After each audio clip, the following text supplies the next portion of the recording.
সহিহ বুখারী কিতাবুল ইলম হাদিস নম্বর 27 আল্লাহ নবী বলেছেন আফসালু যিকরি লা ইলাহা ইল্লাল্লাহ আফসালু দুআ আলহামদুলিল্লাহ।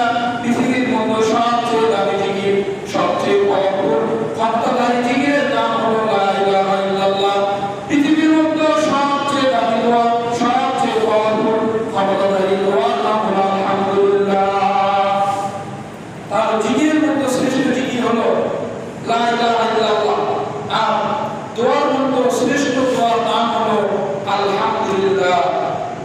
শুধু কি তাই, ইমাম কুরতুবী তার তাফসীরে কুরতুবীর ভূমিকার মধ্যে আলোচনা করেছেন আলহামদুলিল্লাহ লিখতে গেলে আপনি শব্দের প্রয়োজন হয়।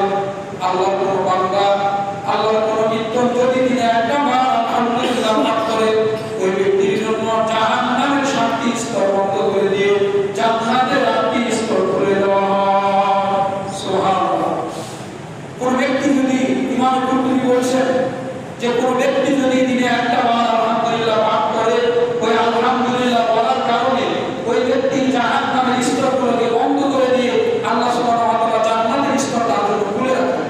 সুবহানাল্লাহ। শুধু কি তাই, ইমাম ইবনে হাজার আসকালানী ফাতহুল বারীর প্রথম নম্বর খণ্ড 20 নম্বর পৃষ্ঠায় আলোচনা করেছেন আলহামদুলিল্লাহ তামলাউল মিজান। আলহামদুলিল্লাহ হলো মিজানের পাল্লায়, দাড়ি পাল্লায় সবচেয়ে বেশি ভারী। কিয়ামতের মাঠে গোটা পৃথিবীকে যদি এক পাল্লা তুলে দেওয়া হয়, অপর দিকে যদি আলহামদুলিল্লাহ তুলে দেওয়া হয়, মনে রাখবেন গোটা পৃথিবীর চেয়ে ওই আলহামদুলিল্লাহ ওজন আল্লাহ তাআলা কিয়ামতের মাঠে বেশি দিবেন। সুবহানাল্লাহ। কিয়ামতের মাঠে সবচেয়ে ওজনশীল এবং সবচেয়ে দামি এবং সবচেয়ে ভারী ইবাদতের নাম হলো আলহামদুলিল্লাহ। তাহলে বুঝিল ইসলামে এত বেশি অনেক জানে আমাদের বোঝা দরকার। আমরা প্রতিনিয়ত একটা সালাত, আমরা সালাত আদায় করি, যে সালাতে আমরা প্রতি ওয়াক্তে একটা সূরা পাঠ করি, যে সূরা ছাড়া আমাদের সালাত কবুল হয় না, তার নাম হলো সূরা ফাতিহা। আল্লাহ রাব্বুল আলামিন সেখানে বলেছেন আলহামদুলিল্লাহি রাব্বিল আলামিন। তিনি সেখানেও আলহামদুলিল্লাহ শব্দটাকে আগে নিয়ে গেছেন।